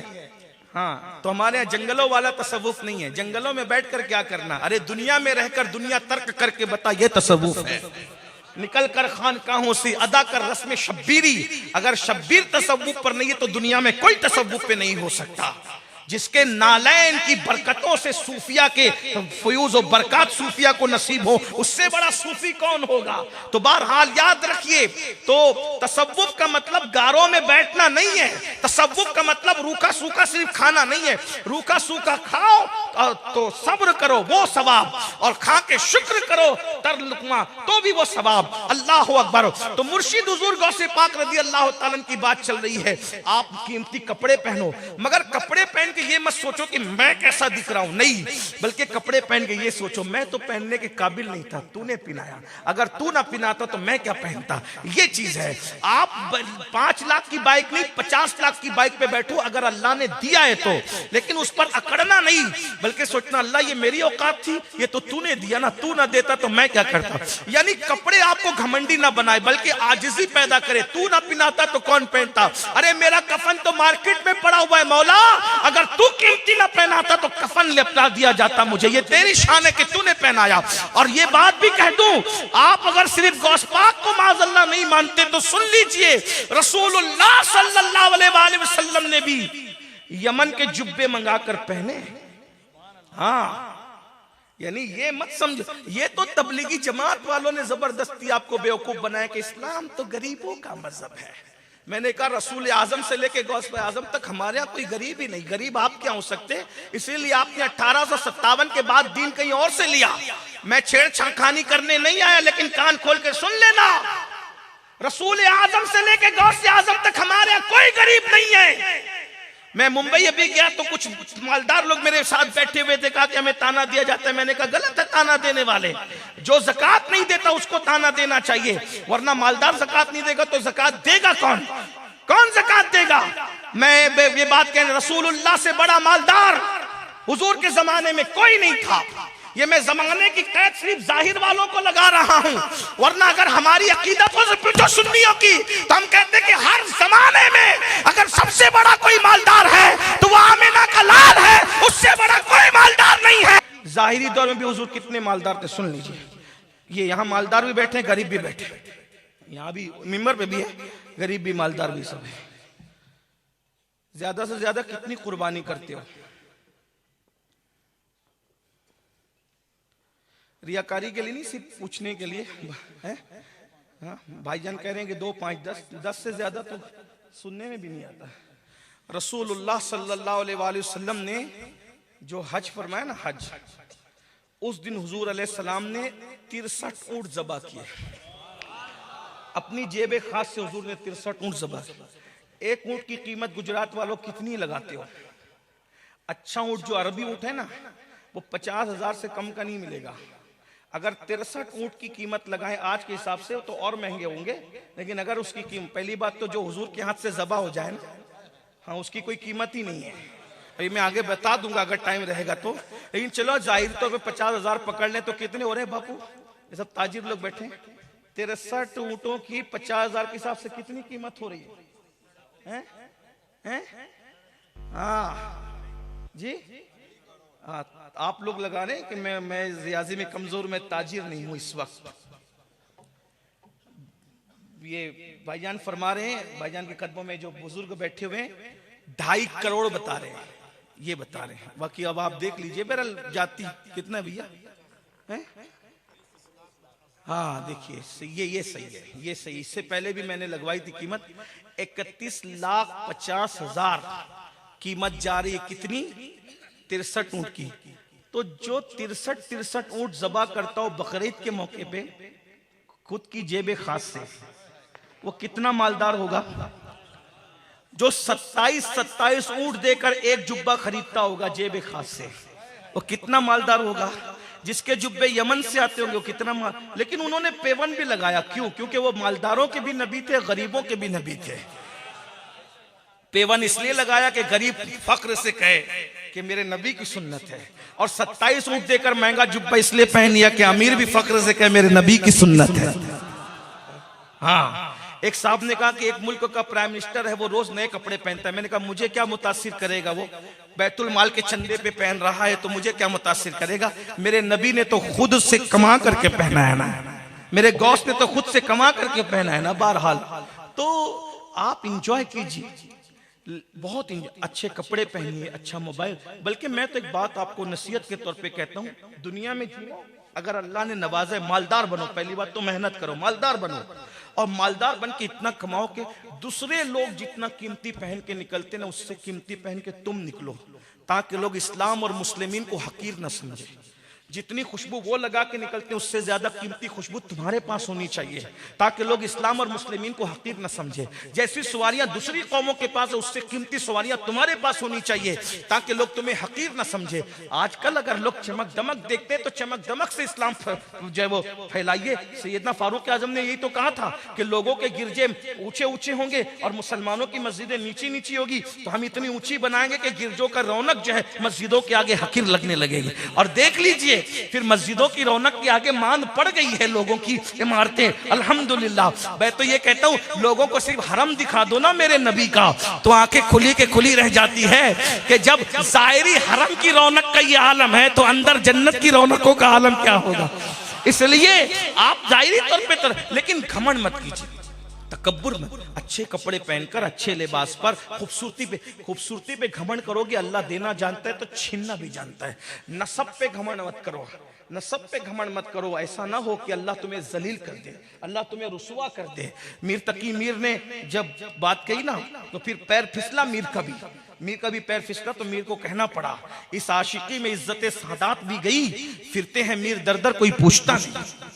हाँ, ये वक्त आता है, कभी ना नसब पे घमंड हो, ना इल्म पे घमंड हो, ना इबादत पे घमंड हो, ना तकवे पे घमंड। बस अल्लाह ही अल्लाह। मौला तू ना करता तो हम किसी बड़े घराने में क्या पैदा होते, तू ना देता दौलत तो हम क्या करते, तू ना देता इल्म तो हम क्या करते। और आज भी कितना भी इल्म है, अगर खुदा थोड़ी सी नस दबा देना, पागल हो गए, कहाँ रहा इल्म। पहले लोग क्या क्या कहते थे, अब लोग कहेंगे पागल घूम रहा है कि नहीं। बहुत सारे पागल हुए कि नहीं हुए। तकब्बुर न करो। एक रिवायत इस पे सुने, फिर आखिरी उन्वान के चल के बात खत्म कर। इमाम गजाली फरमाते, मेरे उस्ताद के सामने एक बहुत मालदार बाप का बेटा सीना तान के चल रहा है। आजकल के छोकरे तो ऐसे ही, वो टैटू बना लेंगे, छोटी छोटी आस्तीन की टी शर्ट पहनेंगे और सीने फुला करके।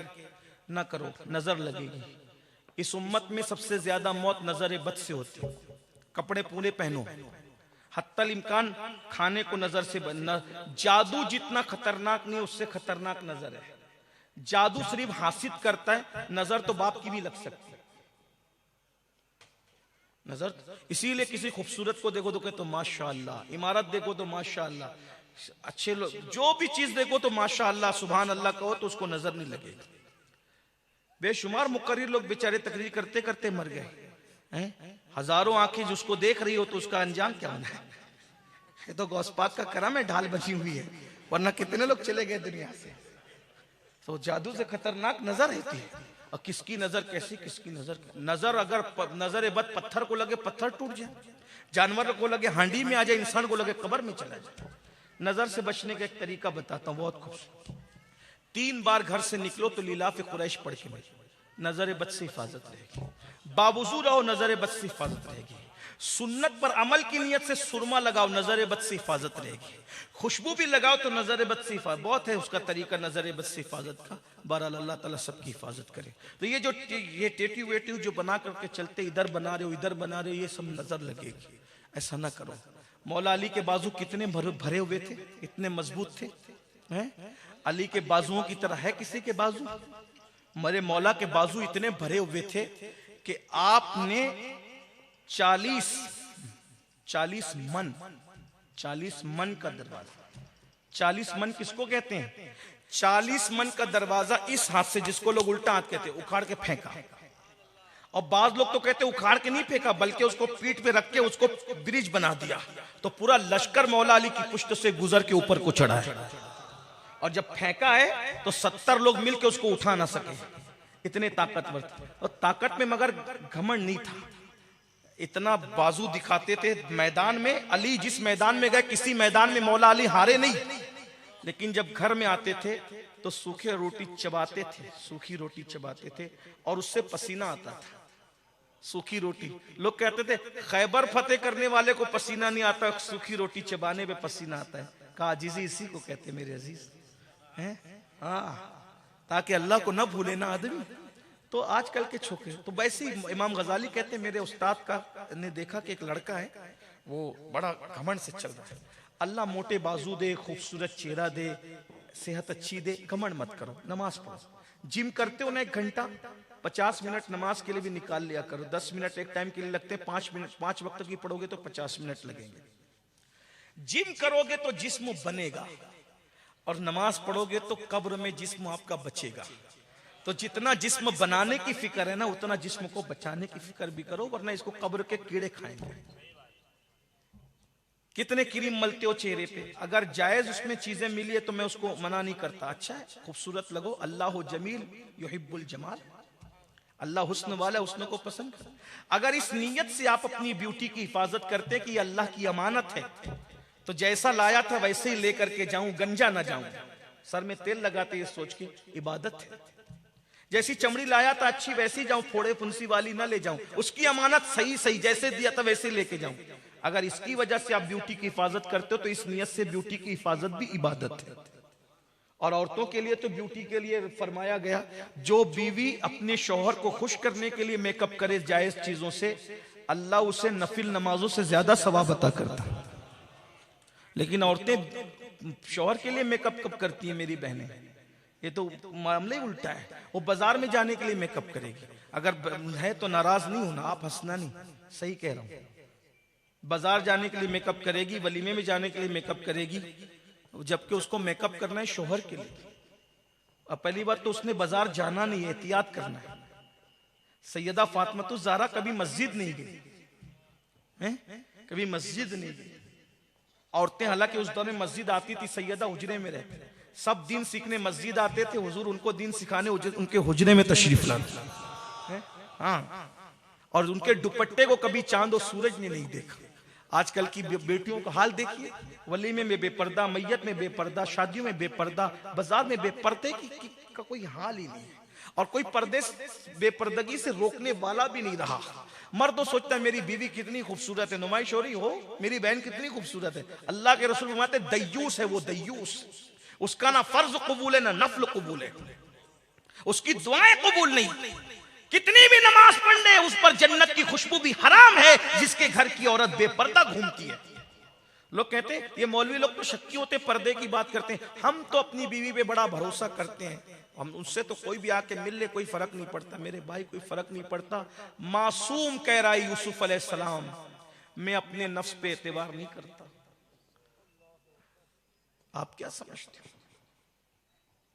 जिस मजहब की तालीम ये है, अपनी बेटियों को सूरह यूसुफ की तफसीर मत पढ़ने दो, क्योंकि उसमें औरतों के मक्र का जिक्र है। वो उनका मक्र का जिक्र, मिस्र की औरतों का मक्र का जिक्र पढ़ के कहीं वो भी मक्र ना सीख ले। जो सहेलियां थी ना जुलेखा की, उनके मक्र का जिक्र है कि नहीं है?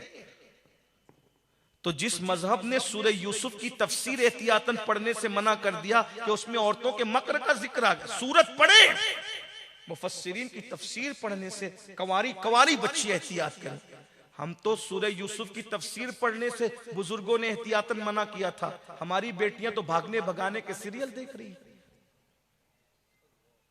शादीशुदा औरतों को अफेयर करने का तरीका सिखाया जा रहा है। कौन रोकेगा? सिर्फ दाढ़ी रखने से जन्नत नहीं मिलना, दीन पूरा दीन है। सिर्फ मस्जिद में 50 रुपए का चंदा देने से जन्नत नहीं मिलना। अल्लाह के रसूल फरमाते हैं, मैंने शबे मेराज जन्नत के दरवाजे पे लिखा देखा, जन्नत दय्यूसों पर हराम कर दी गई है। साहबा ने पूछा दय्यूस कौन है? फरमाया जिसके घर की औरतें बेपर्दा घूमती है, बेटी बेपर्दा घूमती है, बाप नहीं रोकता, बीवी बेपर्दा घूमती है, भाई शौहर नहीं रोकता, बहन बेपर्दा घूमती है, भाई नहीं रोकता, वो सब दय्यूस है। दय्यूस अल्लाह के रसूल फरमा रहे हैं, अल्लाह ने उन पे जन्नत की खुशबू भी हराम कर रखी है। इतनी जन्नत सस्ती होती तो फिर सहाबा रोते क्यों रात रात भर, दाढ़ियां तर हो गई। जन्नती जवानों के सरदार का बाबा है जिसे दुनिया अली इब्न अबू तालिब कहती है। सहाबा कहते हैं ऐसे रोते थे जैसे किसी औरत का बच्चा मर जाए तो वो कैसे तड़प के रोती है। मौला अली आखिरत को याद करके यूं रोते थे। किसी को सांप डस ले तो किस तरह तड़प तड़प के रोता है। मौला अली रात के आखिरी पहर में अल्लाह रब्बुल इज्जत के खौफ से यूं रोते थे। जन्नत को इतना सस्ता मत समझो। तो अर्ज ये कर रहा था कि इमाम गजाली कहते हैं मेरे उस्ताद ने देखा कि जवान है और अकड़ के चल रहा है, तो अल्लाह वालों की आदत थी जिसकी गलती देखते थे इस्लाह करते थे, कहा ओ जवान अकड़ मत, अकड़ मत। उसने कहा आप मुझे नहीं पहचानते मैं कौन हूं, आप मुझे नहीं पहचानते मैं कौन हूं। आपने फरमाया बेटा बहुत अच्छी तरह जानता हूं तू कौन है। कहा कौन हूं मैं, बताइए। यानी वो बताना चाहता कि मैं बहुत बड़े बाप का बेटा हूं, आप मुझे नहीं, लेकिन इमाम गजाली के भी उस्ताद थे ना वो। कहा बेटा बहुत अच्छी तरह जानता हूं तू। कहा बताइए कौन हूं। कहा तेरी इब्तिदा नापाक कतरा नुतफा और कब्र में जाने के बाद तू सड़ी हुई मिट्टी है, बस यही तेरी हकीकत है, जा। यही अपना भी यही है, यार को मना लिया तो फरिश्तों से बेहतर, और यार ना मना सके तो फिर कुत्ता बेहतर। बाबा बुल्ले शाह कहते उठ बुलिया चल यार मना ले, वरना बाजी ले गए कुत्ते। अब आपका हर उन्वान तो पूरा नहीं कर सकता, जो मैंने छेड़ा था उसी में बात पूरी कर दूं। तो वो दोनों भाई ने देखा कि वो टूटा हुआ प्याला, कहता है कि मैं बादशाह। कहा वो तो सदियों पहले बीता। तो कहा अल्लाह ने बहुत नवाजा था, मैं घमंड करने अल्लाह को भूल गया, घमंड में अल्लाह को, तकब्बुर में, जैसे आप भूल गए ना भाइयों, आप भूल गए हो।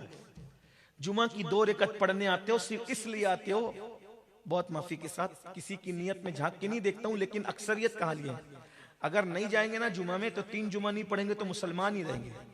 तो अपना मुसलमान होना बचाने के लिए 2 रकअत जुमा की पढ़ने आते हो, और वो भी ऐसे पढ़ के भागते हो जैसे स्कूल की छुट्टी होने पर स्कूल के बच्चे भागते ना, इस तरह। दुआ भी नहीं करते, दुआ भी तुम पर इमामों की भारी पड़ती है, और अगर 2 मिनट तकरीर लेट हो जाए तो मस्जिद बदलने का प्लान है कि ये बहुत लंबी करते मौलाना।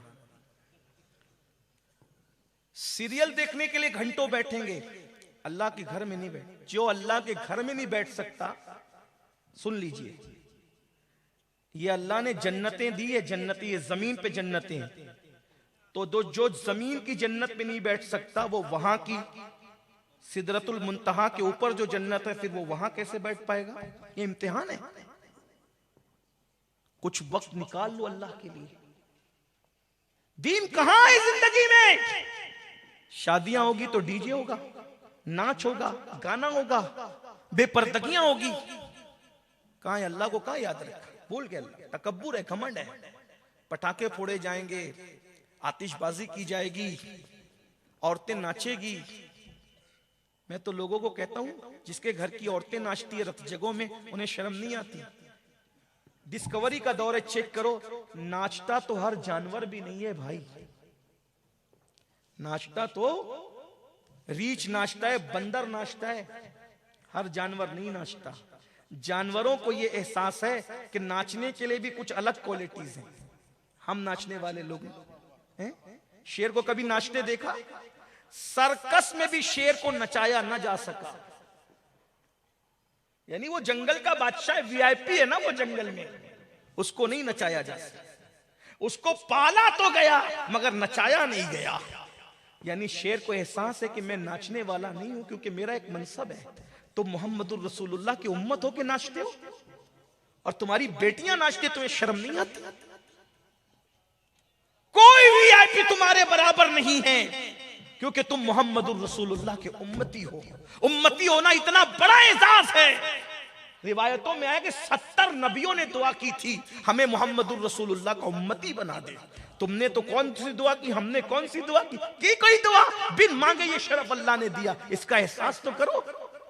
नाच कब तक करोगे? नाचने के लिए नहीं, तुम नाचने वाली कौम नहीं हो। गाने के लिए हो, तुम गाने वाली कौम नहीं हो। तुम नाते पढ़ने के लिए, तुम कुरान पढ़ने के लिए हो, तुम हुजूर का जिक्र करने के लिए हो। दिल का दर्द कितना कहे, कहां तक कहे, बहरहाल खत्म की करता हूं कि टूटे हुए प्याले से जब आवाज आई कि मैं तो बादशाह था लेकिन अल्लाह को भूल गया, फिर मुझे मौत आई। सुनिए, मौत ही मौत नहीं है, मौत के बाद भी बहुत चीजें हैं।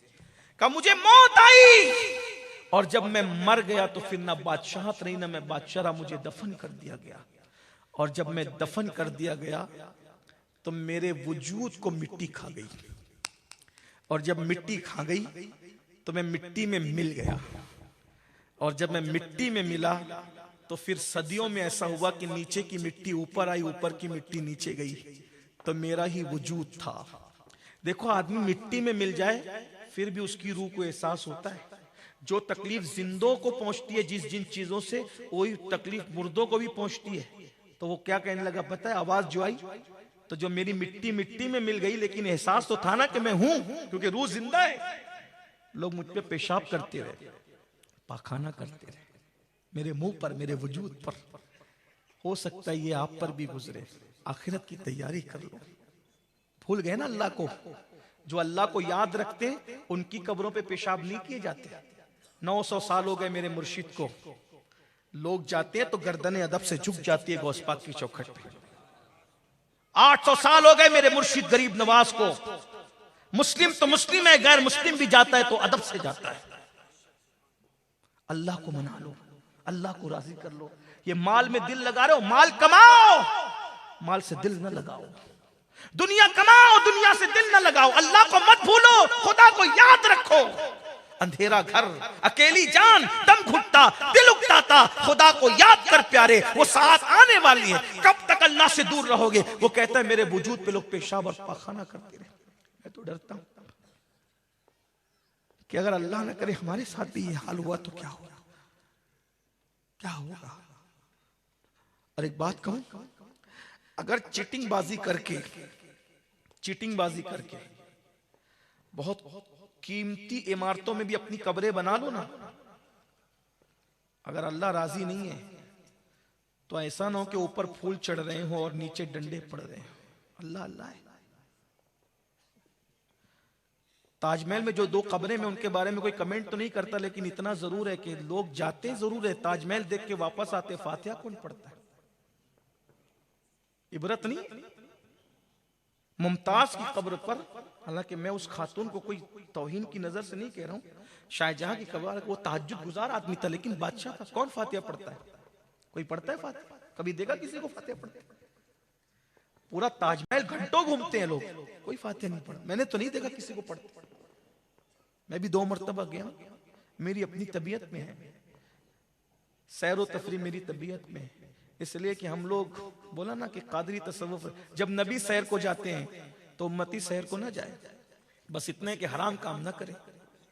जाओ देखो, कुरान कह सीरो फिल अर्द, जमीन घूमो, सैर करो जमीन की, हराम काम मत करो। देखो ना, 70 साल अल्लाह अल्लाह जिक्र करने में जो सवाब नहीं मिलता, 1 लम्हा फिक्र करने में उससे ज्यादा अजर अल्लाह अता फरमाता है।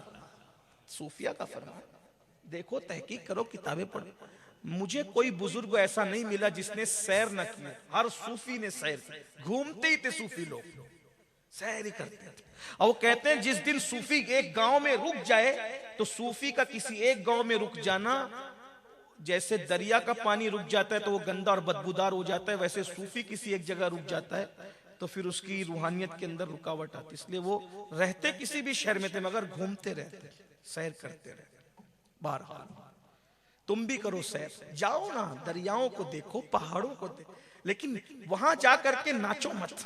सोचो कि ये पहाड़ इतना बड़ा है, इसके बनाने वाले की कुव्वत क्या हो। मैं तो दुनिया के आखिरी किनारे पर गया, जहां जमीन खत्म हो जाती है, मैं वहां तक गया। केप टाउन गया, वहां से पानी पानी है। और मैं वहां भी गया जहां 2 दरिया आपस में मिलते हैं, मगर दोनों को मिल, और मैं अपनी तरफ से नहीं गया, ये हुजूर की मिदहत ले गई, हुजूर की गुलामी ले गई। दुनिया का आखिरी किनारा भी अल्लाह ने दिखाया। जाओ देखो, अल्लाह की निशानी देखो, अल्लाह की निशानियों में गौर करो, तकब्बुर न करो। इन्न फी खल्क़िस समावाति वल अर्द वख्तिलाफिल लैलि वन नहार लआयातिन लिउलिल अलबाब अल्लज़ीना यज़कुरूनल्लाह क़ियामन व क़ुऊदन व अला जुनूबिहिम व यतफ़क्करून फी खल्क़िस समावाति वल अर्द रब्बना मा खलक़्त हाज़ा बातिला सुब्हानका फ़क़ीना अज़ाबन्नार। हम गए तो हमारे कायद, हमारे अमीर के साथ गए थे, कारी रिजवान साहब भी थे। बहुत जोर की बारिश हो रही थी। मैंने कारी साहब से कहा, कारी साहब, अल्लाह के रसूल ने फरमाया कि जमीन के जिस खित्ते पे नमाज पढ़ते हो वो खित्ता तुम्हारे सजदे का गवाह हो जाता है, क़यामत दिन गवाही देंगे। मैंने कहा अल्लाह ने कहाँ कहाँ नमाज पढ़वाई, हरम में पढ़वाई, हमारा हरम रसूल में पढ़वाई, फ्लाइटों में पढ़वाई, ट्रेनों में पढ़वाई, यहाँ भी 2 रकअत पढ़ लेते हैं ताकि ये जमीन गवाह हो जाए कि हमने यहाँ भी सजदा किया, शरफ मिलेगा। ये आपकी तरगीब के लिए कह रहा हूँ, नियतों को अल्लाह जानता है, कोई दिखावा करना मकसूद नहीं, अल्लाह नियतें जानता है। जाओ इबादत करो, सजदे करो, गौर करो, अल्लाह की निशानियों में गौर करो। फूलों को कभी देख लो, तितलियों को देख लो, ये इतना हुस्न वाला है, जिसने बनाया उसके हुस्न का आलम क्या होगा। उस बादशाह की मिट्टी की तरफ से आवाज आई, मैं मिट्टी में मिला, लोग पाखाना पेशाब करने लगे। फिर हुआ क्या, फिर कोई कुमार आया और कोई कुमार आकर के वो मेरी मिट्टी उठा के ले गया। उसको तो मिट्टी लग रही थी लेकिन कोई मिट्टी में मिला हुआ था। कोई कुम्हार आया, मिट्टी उठा करके ले गया और फिर उसके बाद उसने मुझे पानी में और खाद में बहुत सड़ाया। हाय हाय। और जब सड़ाया और जब मिट्टी चिकनी हो गई, गारा हो गया, तो फिर कटोरा बनाया। कभी बादशाह थे, मिट्टी में मिलाया कुदरत ने। घमंड को देखो, घमंड कैसे मिट्टी में मिल रहा है, तकब्बुर कैसे मिट्टी में मिल रहा है, किसी को खबर ही नहीं है लेकिन ये किसी की आप बीती है। फिर मुझे कटोरा बनाया, फिर उसको आग में डाला, फिर मुझे जलाया, सेका गया, और जब पक्का कटोरा बन गया तो फिर बाजार में लाया गया और फिर बेच। जो कभी ताज घमंड के साथ बैठ के तख्त पे बैठता था, आज उसकी जो मिट्टी में, जो उसकी मिट्टी जिस मिट्टी में मिली है, वो कटोरे की शक्ल में बाजार में बिक रहा है। और जब बिका तो फिर किसी के हाथ ने खरीदा और खरीद करके गया, और जब खरीदा गया तो फिर सालन भरा जा रहा है गरम गरम, खीर भरी जा रही गरम। और उसके बाद एक दिन वो भी आया, जालिम ने खूब इस्तेमाल किया और फिर किसी का पैर मुझसे टकराया और मेरे टुकड़े टुकड़े हो गए। बिलाखिर जो कभी बादशाह कहलाता था, उसकी मिट्टी जिस मिट्टी में मिली थी उसे उठा करके फेंक दिया गया। आज यहाँ पड़ा हूं, जमीन पर लड़ने वालों, दौलत पे तकब्बुर करने वालों, देखो मेरा हाल, इबरत हासिल करो। कहीं तुम ये हालत को ना पहुंचो, मैं पहुंचाऊं, सुधर जाओ, मुझसे इबरत हासिल करो। जो मुझसे इबरत हासिल नहीं करेगा यहां पहुंचेगा। मेरे भाई मत अकड़ खूबसूरत चेहरे पे, अल्लाह ने दिया, इबादत करके इसको बचा ले, रो के इसको बचा ले, आंसू बहा के इसको बचा ले। गौस पाक ऐसी नसीहत की बात करते थे, गौस पाक के ये खिताबात थे। अल्लाह हम सबको तौफीक अता फरमाए, अल्लाह हमें बदलने की तौफीक अता फरमाए, जिंदगियों में इनकलाब की तौफीक अता फरमाए। आपके कुछ उन्वानात बच गए हैं, मैं उसके लिए माफी चाहता हूँ। अस्तगफिरुल्लाह रब्बी मिन कुल्लि ज़म्बिन व अतूबु इलैहि व मा अलैना इल्लल बलाग। अस्सलाम।